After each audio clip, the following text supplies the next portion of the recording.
गेहूं काटने के बाद उसकी पराली से या जो उसके डंठल बचे हैं या जो उसके अवशेष हैं उससे खेत में हम अच्छी खाद कैसे बना सकते हैं, आज मैं इसी बात पे चर्चा करूंगा। क्योंकि गेहूं काटने के बाद अवशेष रहते हैं और अगर हम सही ढंग से उन अवशेषों का प्रयोग करें तो बहुत अच्छी खाद बन सकती है और हमारे खेत में पोषक तत्व तो बनेंगे ही, मिलेंगे ही। साथ साथ जैविक खाद भी हमारी अच्छी हो सकती है जिससे जैविक कार्बन बढ़ता है, ऑर्गेनिक कार्बन बढ़ता है। देखिए, जब हम गेहूं काटें तो हमारी जो कटाई है इसमें कम से कम हमें 2 इंच छोड़ना चाहिए। 2 इंच छोड़े हम, इतनी रखें ताकि इसमें कुछ अवशेष बना रहे। पूरा जमीन से लगा के ना काटें, करीब 5 सेंटीमीटर ऊपर से काटें, 2 इंच से ऊपर से काटें कम से कम, ताकि इसके अंदर कुछ फसल अवशेष रहें। क्योंकि जो इसने मिट्टी से तत्व लिए हैं वो इसके डंठल में है, वो इसके दाने में है। तो वो डंठल में रहेंगे और उस डंठल को हम फिर मिट्टी में मिला देंगे तो जो पोषक तत्व लिए थे वो वापस से मिट्टी में आ जाएंगे, जिसे हम रिसाइकिल कहते हैं। तो बाहर से फिर हमें पोषक तत्वों को कम देने की आवश्यकता होती है। तो इस न्यूट्रिएंट को जितना हम रिसाइकिल करा सकते हो, जितना वापस हम मिट्टी में डाल सकते हो, वो काम हमें करना चाहिए। इसलिए गेहूं काटते समय थोड़ा सा ऊपर से हमें काटना चाहिए ताकि हमको खेत में दोबारा से जैविक पदार्थ मिल जाए। अब ये जो डंठल है ये ऐसे सड़ता नहीं है, इसको मिट्टी में मिलाएंगे तो भी ये डिकम्पोज नहीं होगा, जिसे हम अपघटन कहते हैं। क्योंकि इसका जो कार्बन नाइट्रोजन का रेशियो बहुत ज्यादा होता है और किसी भी चीज के डिकम्पोजिशन के लिए कार्बन और नाइट्रोजन का जो अनुपात है वो कम होना चाहिए। कार्बन सीएन जो रेशियो हम कहते हैं वो तब अच्छा माना जाता है जो वो 20:1 से कम हो। लेकिन इसमें करीब 100 के आसपास होता है और ये अनुपात हमें चाहिए 20 के आसपास। तो अब इसके लिए हमें क्या करना होगा कि जब बारिश हो जाए, या तो हम बारिश का इंतजार कर लें या हम सिंचाई कर दें खेत में, और फिर हम 1 एकड़ में करीब आधा बैग यूरिया का डाल दें। तो यूरिया डालने से क्या होगा, नाइट्रोजन मिल जाएगी और पानी से नमी मिलेगी। तो जब ये दो चीज मिलेंगी, हम इसमें हैरो कर दें या रोटावेटर चला दें तो क्या होगा, ये अवशेष मिट्टी के अंदर जाएगा और नाइट्रोजन भी जाएगी, यूरिया जाएगी। तो सूक्ष्म जीवों को जब नाइट्रोजन मिलेगी और इससे कार्बन मिलेगा तो वो बहुत तेजी से मल्टीप्लाई करेंगे। खासतौर से बैक्टीरिया बहुत जल्दी मल्टीप्लाई करेगा जो इसको डिकम्पोज करेगा।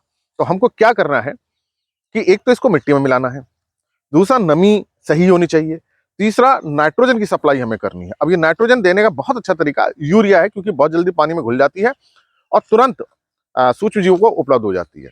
तो ये अगर हम थोड़ी सी तरीका अपना लें तो जो फसल अवशेष है वो जल्दी डिकम्पोज हो जाएगा, जल्दी ऑर्गेनिक मैटर बनाएगा। बिना नाइट्रोजन के ये डिकम्पोजिशन बहुत स्लो होता है, बहुत धीरे धीरे धीरे होता है। तो जैसे ही नमी मिलेगी, नाइट्रोजन मिलेगा और इस जो रेजिड्यू है या पराली है इसके अंदर जो कार्बन है वो मिलेगा, तो सूक्ष्म जीवों की संख्या बहुत तेजी से बढ़ेगी और अपना काम बहुत तेजी से करेंगे, जिससे डिकम्पोजिशन जल्दी होता है। तो ऐसा हम हर फसल में कर सकते हैं। अगर किसी फसल के अवशेष नहीं सड़ पा रहे हैं, नहीं डिकम्पोज हो पा रहे हैं, तो हमको उसमें यूरिया डाल करके सिंचाई करके मिट्टी में मिला देना चाहिए। मिट्टी में मिलना जरूरी है, अगर मिट्टी के ऊपर रहेगा तब वो डिकम्पोज नहीं होगा। क्योंकि उसको डिकम्पोज मतलब उसका अपघटन करने वाले जो भी जीवाणु है या फंगस है, कवक है, सूक्ष्म जीव, वो तो मिट्टी के अंदर है। अब ये केवल ऊपर खड़ा रहेगा ऐसे, तब ऐसे डिकम्पोज नहीं होगा। जड़ें तो डिकम्पोज हो जाएंगी क्योंकि मिट्टी के अंदर है। तो इस फसल अवशेष का मिट्टी के अंदर मिलना पूरी तरह से सही ढंग से मिल जाए, नमी का अच्छा होना और नाइट्रोजन का मिलना, ये तीन चीज जब होती हैं तभी डिकम्पोजिशन का रेट फास्ट होता है, जल्दी डिकम्पोज होता है। तो अपने खेत में हमें अगर गेहूं की पराली को जल्दी डिकम्पोज करवाना है, उसका अपघटन करवाना है, तो हमको ये काम करना चाहिए जो मैंने आपको बताया। सिंचाई कर दें या बारिश होने का इंतजार करें, फिर आधा बैग यूरिया मतलब 22-23 किलो यूरिया 1 एकड़ में डालें और उसको मिट्टी में मिला दें, चाहे हैरो से चाहे कल्टीवेटर से या हम रोटावेटर से, किसी भी चीज से हम उसको मिट्टी में मिला दें। तो ये आप करेंगे तो जल्दी इससे खाद मिलेगी। तो देखिए फायदा क्या होगा।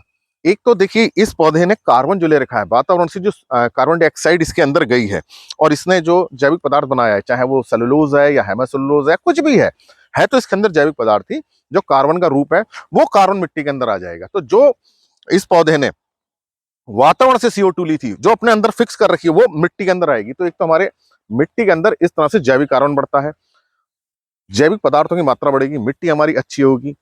फिर जो नीचे से पोषक तत्व इसने लिए हैं इस मिट्टी से, वही उसी मिट्टी में वापस आ जाएंगे, तो रिसाइकिल होगा। तो जैविक पदार्थ बढ़ने के साथ साथ जो न्यूट्रिएंट हैं वो रिसाइकिल होते हैं। तो इसका असर आपको एक फसल में, 2 फसल में नजर नहीं आता है, ये धीरे धीरे धीरे इसके असर नजर आते हैं, जो मिट्टी को तो सुधारते हैं और फसल के उत्पादन को भी अच्छा रखते हैं। तो इससे हमारे खेत की जो हेल्थ है, जो क्वालिटी है, जो न्यूट्रिएंट लेवल है, या हम कहें जो सॉइल फर्टिलिटी लेवल है, सॉइल की प्रोडक्टिविटी है, वो बहुत अच्छी होती है। तो ये सॉइल फर्टिलिटी या प्रोडक्टिविटी जिसे हम मृदा की उत्पादन क्षमता कहते हैं, 1 साल या 2 साल में नहीं बढ़ाई जा सकती। इसके लिए हमें सारे समन्वित इंटीग्रेटेड प्रयास करने पड़ते हैं। तब ये धीरे-धीरे इसमें असर हमें देखने को मिलता है। तो जो फसल अवशेष हैं उसको मिट्टी में मिलाइए, ताकि हमारे खेत का जो पोषक तत्व था वापस रिसाइकिल हो, वातावरण की जो CO2 थी उसके जो पौधे के अंदर आई थी वो वापस जाकर के मिट्टी में जैविक पदार्थ बनाए, ताकि हमको उसका पूरा लाभ मिल सके। आशा है मेरी बात आपकी समझ में आई होगी कि गेहूं को हमें थोड़ा-सा ऊपर से काटना चाहिए और उसकी पराली को हम खेत में किस तरह से डिकम्पोज़ करा के अपने खेत में ऑर्गेनिक मैटर बढ़ा सकते हैं और पोषक तत्वों की उपलब्धता को बढ़ा सकते हैं। धन्यवाद।